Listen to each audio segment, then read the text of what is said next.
ایک جملے سے پوری زندگی سواری جا سکتی. کوئی لمبی چوڑی باتوں میں جانے کی ضرورت نہیں. کہا خوبصورت مسلمان جی ہے جو بے مقصد باتوں کو چھوڑ دے, لا یعنی باتوں کو. کیا کہتے ہیں ہمارے دیہات کے لوگ, جڑے پنڈ جانا نہیں اودا راہ پوچھنے دی.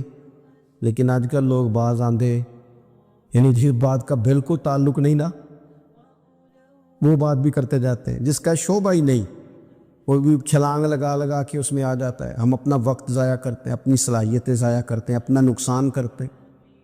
ہم اپنا کام صحیح کر کے نہیں کرتے اور دوسری ساری دنیا کو ٹھیک کرنا چاہتے ہیں. او بھائی آپ جس جگہ جس شعبے سے تعلق رکھتے ہیں آپ اپنے معاملات میں مضبوطی پیدا کریں.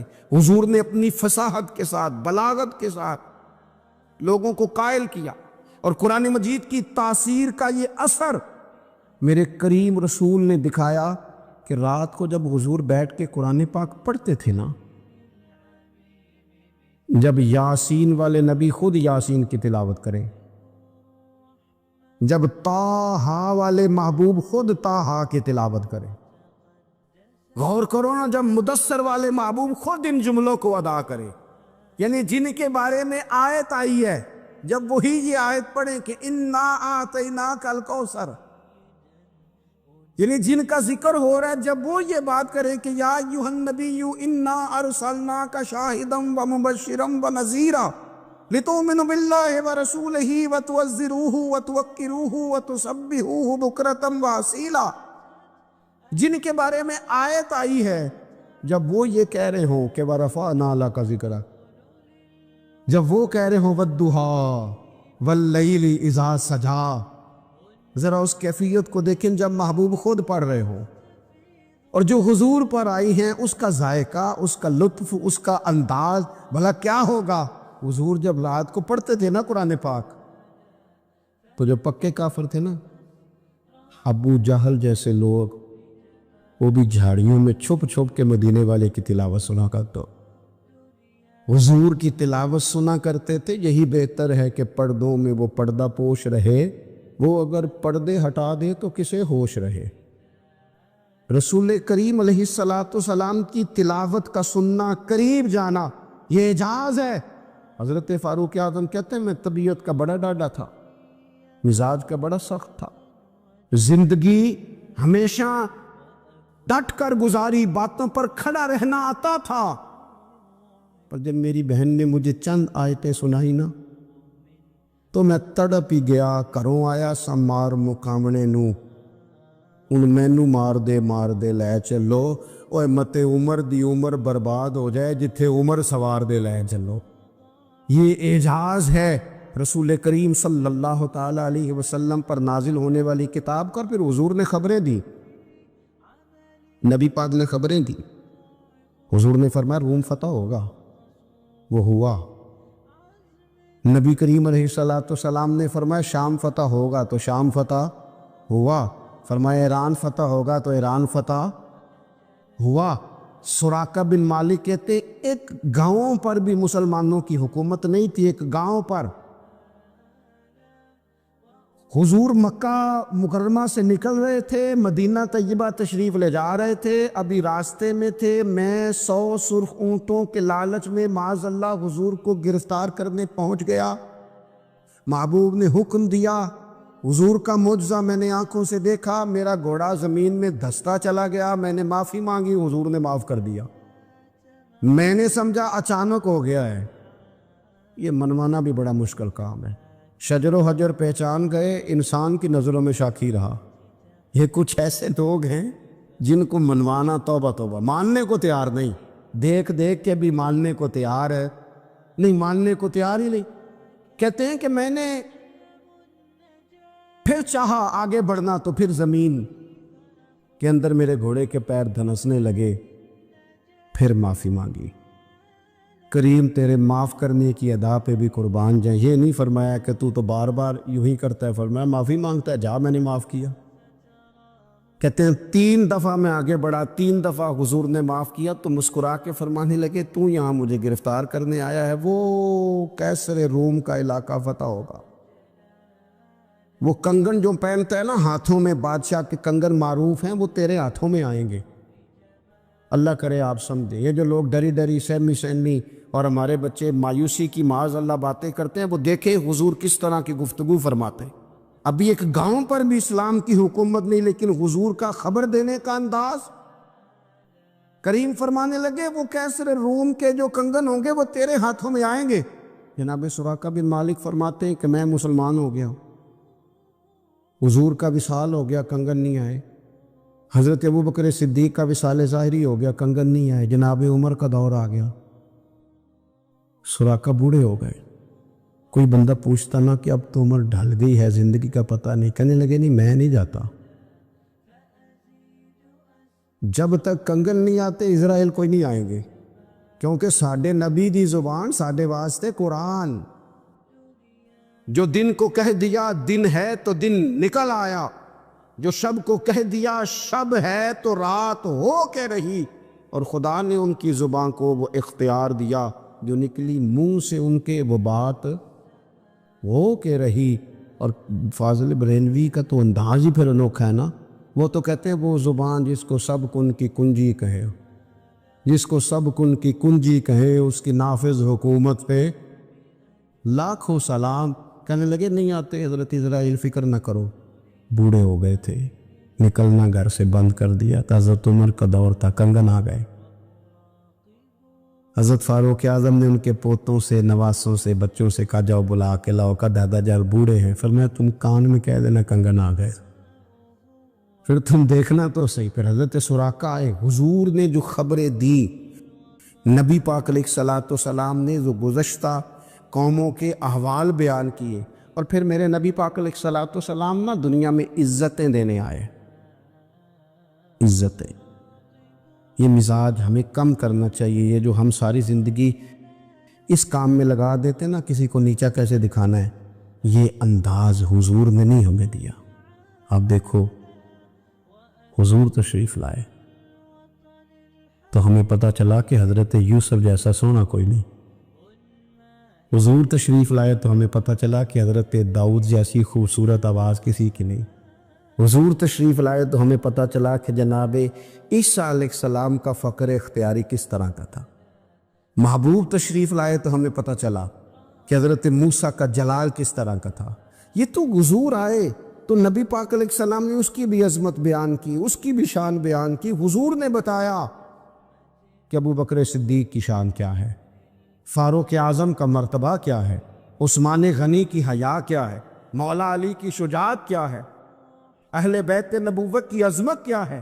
حضور آئے عزتیں دینے، ماں کو عزت دی مدینے والے رسول میں، کہا جس کا باپ راضی ہو گیا اس کا رب راضی ہو گیا۔ فرمایا جو 2 بیٹیاں 3 بیٹیاں 4 بیٹی بہنیں یا ایک بیٹی یا بہن بیاہ کے آ گیا نا، اس طرح میری 2 انگلیاں جڑی ہوئی ہیں، میرے ساتھ جڑ کے جنت میں جائے گا۔ رسول کریم صلی اللہ تعالی وسلم نے عزت دی، عزت دی۔ حضور عزتیں دینے، کوئی اعزاز نہیں، ان پڑھ بندہ ہے، سادہ ہے، غریب ہے، مزدوری کرتا ہے، ہاتھوں پہ چھالے، یا رسول اللہ اس کا بھی کوئی اعزاز ہے؟ قربان جائیں، میرے کریم نے عزت دی، فرمایا محنت کر کے روزی کمانے والا تو اللہ کا دوست ہے،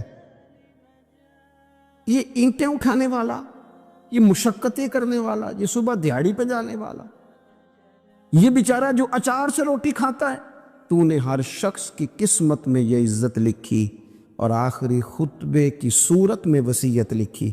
رسول کریم نے ہر بندے کو اعزاز دیا، عظمتیں دی، حضور عزتیں دینے آئے۔ نبی پاک علیہ السلام نے اعزازات دیے، حضور نے نوازا۔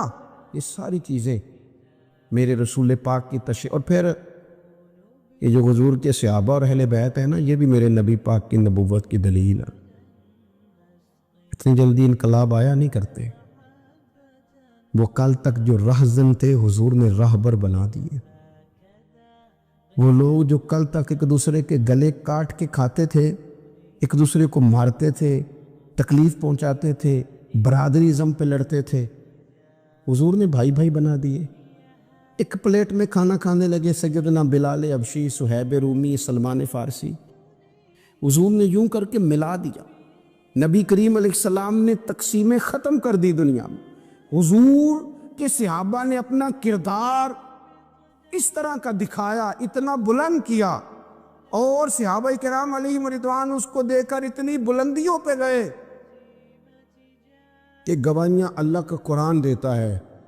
فرمایا محمد الرسول اللہ والذین معہ اشداء علی الکفار رحماء بینہم تراہم رکعا سجدا یبتغون فضلا من اللہ ورضوانا. اور میں یہ جو میرے محبوب کے ساتھ والے ہیں کافروں پر سخت ہیں، آپس میں نرم دل ہیں. تم جب بھی انہیں دیکھو گے سجدے کرتے دیکھو گے، رکوع کرتے دیکھو گے، تم انہیں دیکھو گے اللہ کی رضا کے متلاشی ہیں. انہیں ساری مادہ پرستی سے نکال کر محبوب نے رب کی رضا کے رستے پہ ڈال دیا. میرے نبی کریم سید عالم صلی اللہ تعالیٰ علیہ وسلم کی نبوت کے دلائل کے طور پر یہ ساری چیزیں آئیں. بس میں بات سمیٹنے لگا ہوں. حضور کا جو اخلاق ہے نا، وہ بھی نبی کریم علیہ السلام کی نبوت کی بہت بڑی دلیل ہے. وَإِنَّكَ لَعَلَىٰ خُلُقٍ عَظِيمٍ. محبوب ہم نے آپ کو نا خلق عظیم کا مالک بنایا ہے. کچھ لوگ سمجھتے ہیں صرف آپ کا بولنے کا انداز ٹھیک ہو تو آپ با اخلاق ہیں. نہیں بھائی، بولنے کا انداز ٹھیک ہونا با اخلاق نہیں، سچ بولنا اخلاق کی علامت. آپ کا حق بات کرنا اخلاق ہے، آپ کا صحیح گواہی دینا اخلاق ہے، آپ کا اللہ تعالیٰ کی طرف سے آزمائش آنے پر صبر کا مظاہرہ کرنا اونچا اخلاق ہے. رب نعمت دے تو آپ کا وجود ڈھلتا جائے شکر میں، یہ اخلاق ہے. رب کریم اگر آپ کو کسی وقت کسی آزمائش میں اپنی حکمت سے ڈالتا ہے تو عزت نفس کو برقرار رکھنا، خودداری کو برقرار رکھنا، یہ اخلاق. نبی پاک نے اعلیٰ ترین اخلاق کی بات بتائی، اعلیٰ ترین. حضور نے لوگوں سے بیعت لیتے وقت کہا تھا میرے ہاتھ پر بیعت کرو، چوری نہیں کرو گے. نبی پاک علیہ السلام نے مختلف امور پر بیعت لی. حضرت حکیم بن حزام کہتے ہیں حضور نے میرے ہاتھ پہ ہاتھ رکھ کے کہا میرے ہاتھ پہ ہاتھ رکھ کے بیعت کرو کہ کسی دنیا دار سے سوال نہیں کرو گے، خودداری سے زندگی گزارو گے، عزت نفس سے. جو رب نے تمہیں دیا ہے تم اس پر راضی رہو گے. لوگوں کی جیبوں کو ٹٹولنا، دوسروں کی دولتوں پہ راج کرنا، دوسروں کے مال پر نگاہیں ڈالنا اللہ کے حبیب نے پسند نہیں فرمایا. فرمایا بیعت کرو کہ تم کبھی کسی سے سوال نہیں کرو گے. حد ہو گئی. نبھانے والوں نے پھر اس عہد کو نبھایا اور کمال کر دی. حضرت حکیم بن حزام گھوڑے پہ بیٹھے تھے، ہاتھ میں درہ تھا، وہ زمین پہ گر گیا. قریب غلام کھڑا تھا. حضرت حکیم بن حزام خود گھوڑے سے اترے، درہ اٹھایا، دوبارہ گھوڑے پہ بیٹھے. غلام عرض کرنے لگا حضور مجھے بتا دیتے، میں اٹھا کر دے دیتا.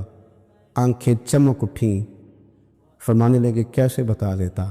اپنے رسول سے وعدہ کیا ہے کبھی کسی سے سوال نہیں کروں، کبھی سوال نہیں کروں گا. اللہ کے محبوب نے ہمیں اعلیٰ اخلاقی قدروں کی بات ہمیں سکھائی ہے. ہم دیکھتے ہیں کہ بڑی جلدی 2 4 5 لوگوں کے غصہ دلانے پر ہم ساری اخلاقی حدوں کو کراس کر جاتے ہیں. دوستو ہمارا ایک ویژن ہونا چاہیے، ہمارے ذاتی رویے بڑے معتبر ہونے چاہیے. لین دین کے معاملات کے اندر مسلمانوں کو بڑا صاف ستھرا ہونا چاہیے. ہمیں اپنی معاشی زندگی میں روزمرہ کے معاملات میں ہماری توجہات کا مرکز صرف اللہ رسول کی ذات ہونی چاہیے.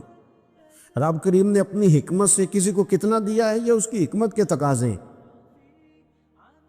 ہمیں اس نے جس رنگ میں جس حال میں رکھا ہے ہمیں اپنے رب کی رضا پر بہت زیادہ مطمئن ہونا چاہیے. اچھا پھر ایک اور بات، جن چیزوں کو ہم نے دکھ بنایا ہے نا یہ تو وہاں دکھ تھا ہی نہیں. مہینہ مہینہ چولہا نہیں جلا، لیکن کسی جگہ اظہار غربت ہے حضور کی اولاد پاک کا یا صاحب کا یا ازواج کا. مہینہ مہینہ چولہا نہیں جلا لیکن یہ اخلاق عالیہ کا حسن دیکھو. اپنے گھر مہینہ مہینہ چولہا نہیں جلا، جو مانگنے آیا اسے جھولی بھر کے عطا فرمایا، کوئی دروازے سے خالی نہیں گیا. عزیز بھائی اگر زندگی میں اخلاقی قدریں ہم اپنا لیں اور ہم تھوڑا تھوڑا کر کے اپنے آپ کو تبدیل کریں، ساری زندگی توجہ رہی کہ فلاں کیا کر رہا ہے، فلاں کیا کر رہا ہے، تھوڑا سا گردن کو جھکا کے اپنے اوپر توجہ ڈالیں، اپنے آپ کو وقت دیں۔ حضور کے اخلاق عالیہ کی روشنی میں، تعلیمات حسنہ کی روشنی میں ہم اپنے کردار و عمل پر تھوڑی توجہ دیں۔ اس وقت بہت بڑی تعداد میں امت مسلمہ ہے، اور ایسا نہیں ہے کہ دولت نہیں ہے، دولت سے بھی سرشار ہے۔ ہمارے ہاں بڑے بڑے انجینئر ہیں، بڑے بڑے ڈاکٹر ہیں، لیکچرار ہیں، ہمارے پاس بڑے بڑے ہاسپٹل ہیں، بڑا کچھ ہے، لیکن کردار و عمل کے بادشاہ، اپنی زندگی تقوی کی روشنی میں گزارنے والے، ان لوگوں کی تعداد کم ہے۔ اگر کوئی آج بھی سارے کام نیک کرے لیکن جائیداد میں سے بیٹی کا حق رکھ جائے تو پھر اس نے کیا میلاد منایا؟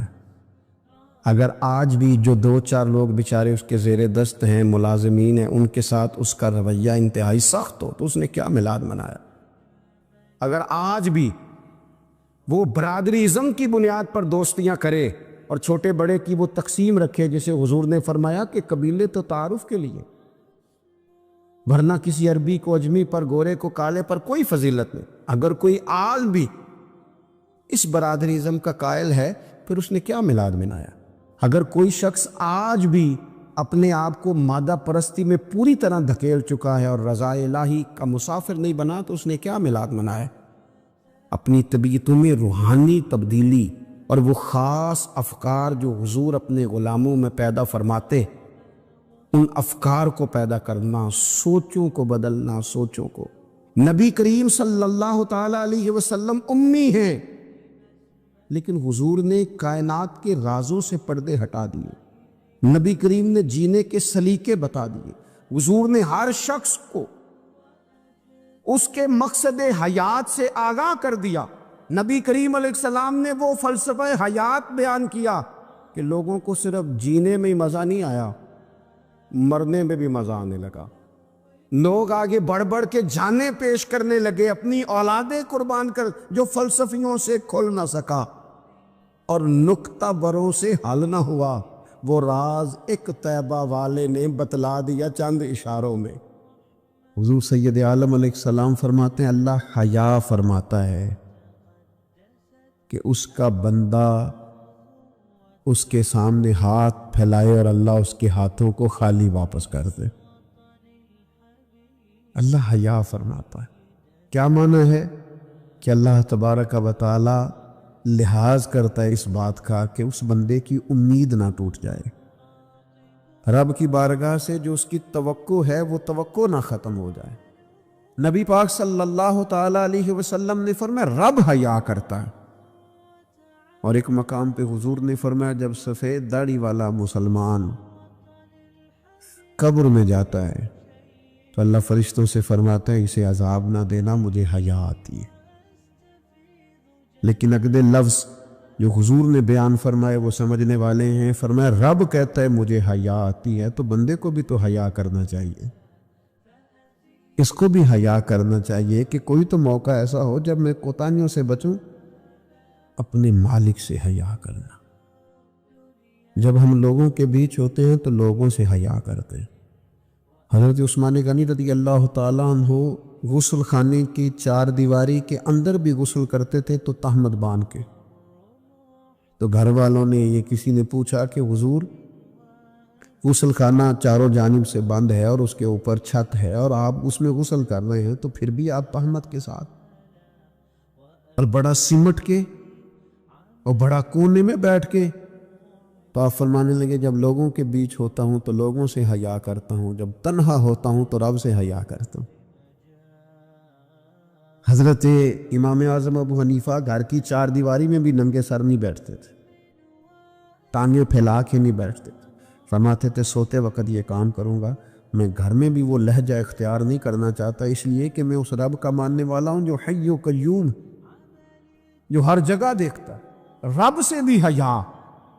اور آپ کو پتہ ہے ہمارے صوفیاء نے فرمایا ہے کہ سب سے زیادہ اللہ سے وہ بندہ حیا کرتا ہے جو اپنے خیالات پر کنٹرول کرتا ہے، اپنے جذبات پر کنٹرول کرتا ہے، جو وسوسوں کو نہیں آنے دیتا، جو اپنی طبیعت میں کوشش کرتا ہے کہ اچھے خیالات ہی رہیں، وسوسے آئیں تو جھٹک دیے جائے، اس لیے کہ وہ نبی پاک علیہ السلام کا جو فرمان موجود ہے نا کہ رب نہ تمہاری جیبیں دیکھتا ہے نہ صورتیں دیکھتا ہے، وہ جب دیکھتا ہے تمہارا دل دیکھتا ہے. تو وہ حیا کرتے ہیں کہ دل میں کوئی ایسا خیال آئے جو غلط ہو، برا ہو، گندا ہو، چونکہ مالک نے دیکھنا ہے. وہ اس لیے خانہ دل کو صاف رکھتے ہیں. لیکن نہ کوئی مہمان گھر میں آتا ہے تو لوگ فٹافٹ صفائی نہیں کرتے، چیزیں نہیں اٹھاتے کہ وہ کیا سوچے گا، یہ کتنے میلے کچیلے ہیں. وہ کہ مہمان نے دیکھنا ہے، اور جس دل کو رب رحمان نے دیکھنا ہے اس کی صفائی رکھنا کہ اس میں گندے برے خیالات، ہرس، ہوس، لالچ، حسد، بغض، کینہ، عداوت، بددیانتی، بدگمانی یہ موجود نہ ہو، جو کہ رب نے دیکھنا. اللہ کے پیارے رسول صلی اللہ تعالیٰ علیہ وسلم نے فرمایا اللہ تعالیٰ سے حیا کرو جس طرح حیا کرنے کا حق ہے. تو صحابہ کہتے ہیں ہم نے عرض کی یا رسول اللہ صلی اللہ تعالیٰ علیہ وسلم الحمدللہ ہم اللہ سے حیا کرتے ہیں. تو حضور نے فرمایا حیا کا وہ معنی نہیں جو تم نے سمجھا ہے. تو یا رسول اللہ پھر سمجھا دیں کیا معنی ہے حیا کا. تو نبی پاک علیہ السلام فرمانے لگے اللہ سے حیا کا حق یہ ہے کہ تم اپنے سر میں جو موجود افکار ہیں ان کی حفاظت کرو، اپنی سوچوں کی حفاظت کرو، پھر تم نے اللہ سے حیا کی. اور حضور فرمانے لگے جو کچھ تمہارے پیٹ کے اندر ہے جب تم اس کی حفاظت کرو گے تو پھر تم نے اپنے رب سے حیا کی. یعنی حرام نہ کھانا. نہیں پتہ سارے زمانے کو کہ تمہارا رزق حلال ہے کہ حرام ہے، پر تمہارے رب کو پتہ ہے نا، لہذا حیا کرنا، لقمہ حرام قریب نہ آنے پائے. اور حضور علیہ الصلوۃ والسلام فرمانے لگے یہ بھی یاد رکھنا کہ موت اور ہڈیوں کے گل سڑ جانے کو تم نے یاد رکھا ہوا ہو، اور فرمایا یہ بھی یاد رکھنا کہ تم نے قیامت کے دن دوبارہ اٹھنا ہے، رب کی بارگاہ میں کھڑا ہونا ہے. اگر تم نے ان سب چیزوں کو یاد رکھا پھر تم نے صحیح معنوں میں اپنے رب سے حیا کی. اور اگر تم نے یہ بھلا دیا ہے اور بس ٹھیک ہے دوڑ کے آئے، نماز پڑھ لی، اور جناب محفل میلاد میں جانے کا وقت آیا تو کہیں سے ادھار ٹوپی لے کے سر پہ اوڑھ لی اور لباس جو ہے وہ شلوار قمیض والا نکل آیا اور لہجہ بدل گیا، تو پھر کچھ ظاہری طور پر تو چیزیں بہتر کی لیکن حقیقی معنوں میں اپنے رب سے حیا نہیں کی. حضور فرماتے ہیں کچھ لوگ تہامہ پہاڑ جتنی نیکیاں لے کے آئیں گے قیامت کے دن، لیکن وہ اللہ ہوا میں اڑا دے گا. کیوں؟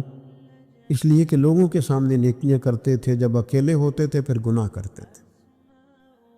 ان کی وہ جو تنہائی کی ناپاکی ہے نا، یعنی وہ جو اکیلے میں رب سے حیا کرنا چاہیے تھا، وہ حیا چونکہ موجود نہیں ہے تو رب فرمائے گا وہ تو تم نے لوگوں کے سامنے وزادار بن کے وقت گزارا ہے، میرے سامنے تو تمہاری تنہائی بڑی ناپاک رہی، لہذا وہ سب نیکیاں بھی ہوا میں اڑا دی جائیں گی.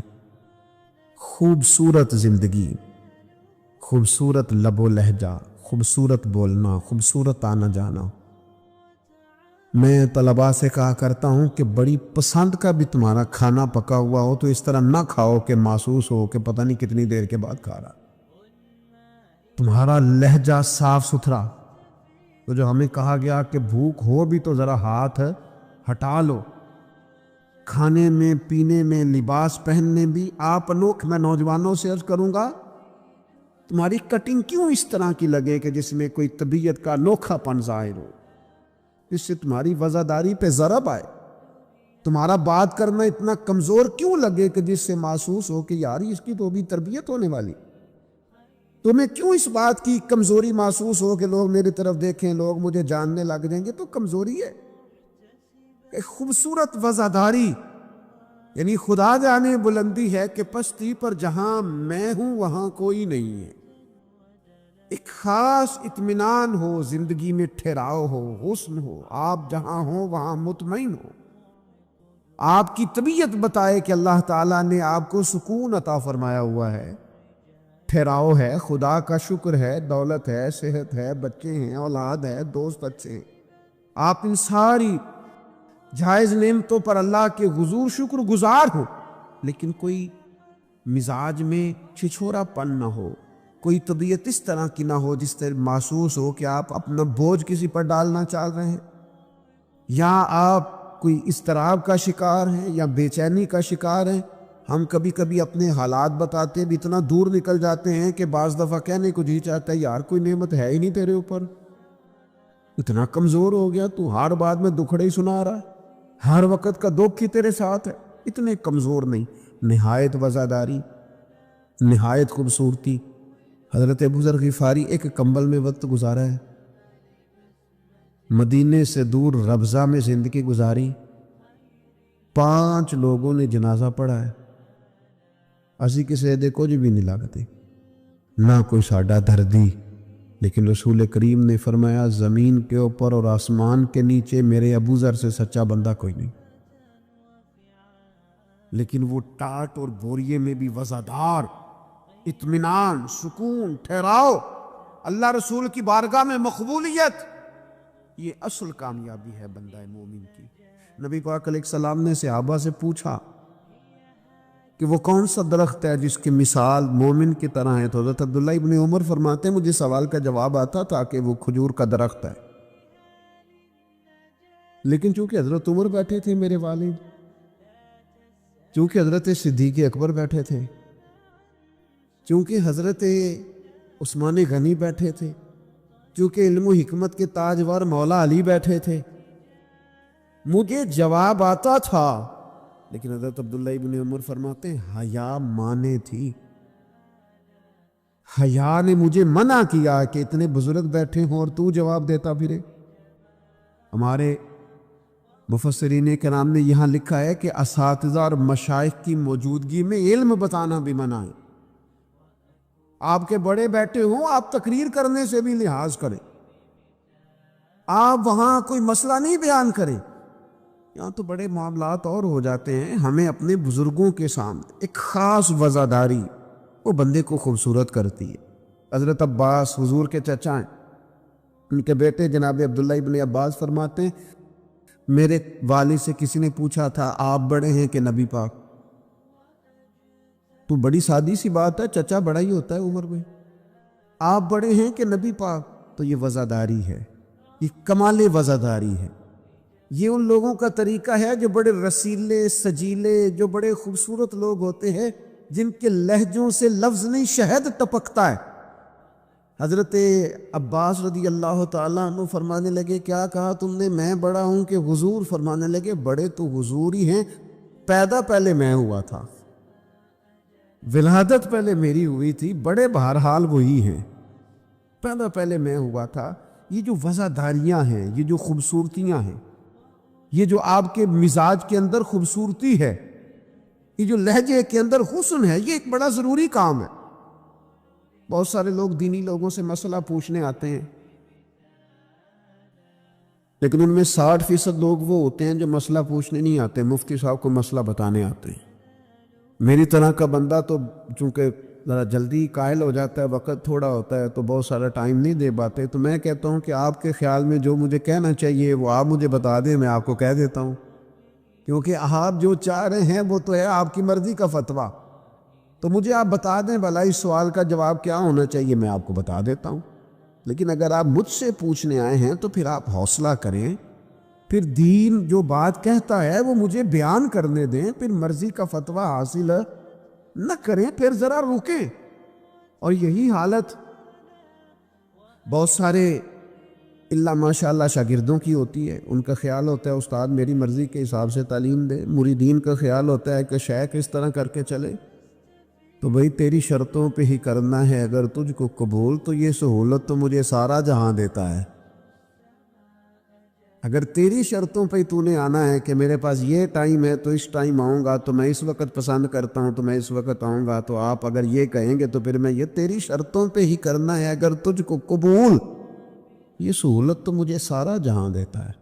پھر تو ٹھیک ہے، اگر ہم نے کچھ لوگ کچھ دو کی پالیسی پہ ہی تعلق بنانا ہے تو پھر استادی شاگردی تو نہ ہوئی، پھر تو ٹھیک ہو گیا، پھر یارانے کریں گے، دوستیاں کریں گے، اس طرح کے لوگ تو ڈھیروں مل جاتے۔ اپنی زندگی کے اندر وزاداری، خوبصورتی، ٹھہراؤ، لہجے کے اندر حسن، مزاج کے اندر ایک کمال، حضرت امام مالک رحمۃ اللہ علیہ کو کسی بات پر امام اعظم نے بڑا ڈانٹ دیا، شاگرد تھے، بڑا ڈانٹ دیا، سخت ڈانٹا، اور اس کے بعد بھی وقفے سے کبھی کوئی ایسی بات ہوتی تو امام صاحب کہتے ہیں میری طبیعت سے وہ غصہ نہ جاتا کہ یار اس نے ایسا کیوں کیا۔ کچھ عرصے کے بعد جا کے وہ بات کھلی کہ جس بات پر امام ابو مالک کو ڈانٹا ہے ان کی تو غلطی نہیں تھی، دوسرے کلاس فیلو کی غلطی تھی، انہوں نے تو یہ بات کہی نہیں، تو کسی اور نے کہی تھی اور نام ان کا لگ گیا۔ بچے کر دیتے ہیں نا شرارت، کسی نے کی نام کسی، تو امام اعظم ابو حنیفہ رحمۃ اللہ علیہ امام مالک سے کہنے لگے بیٹا تم نے بتایا کیوں نہیں، اتنی ڈانٹ کھا لی؟ حضرت امام مالک نے سر جھکا لیا، کہنے لگے حضور لوگوں کے جسموں پر لوگوں کا احسان ہوتا ہے، میری تو سانسوں پر بھی تیرا احسان ہے، میری سانسیں بھی تیری مقروض ہیں۔ یہ جو لوگ مالک کو جانتے ہیں یہ اس نسبت سے جانتے ہیں کہ یہ ابو حنیفہ کی گلی میں آتا جاتا ہے، سونیاں زندگی میں جتنا نام اور عروج پایا تیرے صدقے پایا، 4 جھڑکیاں نہ سہ سکتا تیرے نام پر، میں نے پسند نہیں کیا۔ اور پھر آپ نے پوچھا بھی تو نہیں نا کہ بتاؤ، آپ نے کہا ڈانٹ کھانی ہے تو دکھ قبول محمد بخشا بس راضی رہن پیارے، کوئی حرج نہیں۔ آپ نے کہا ڈانٹ کھانی ہے تو کھا لیتی، اس میں حرج والی کون سی بات؟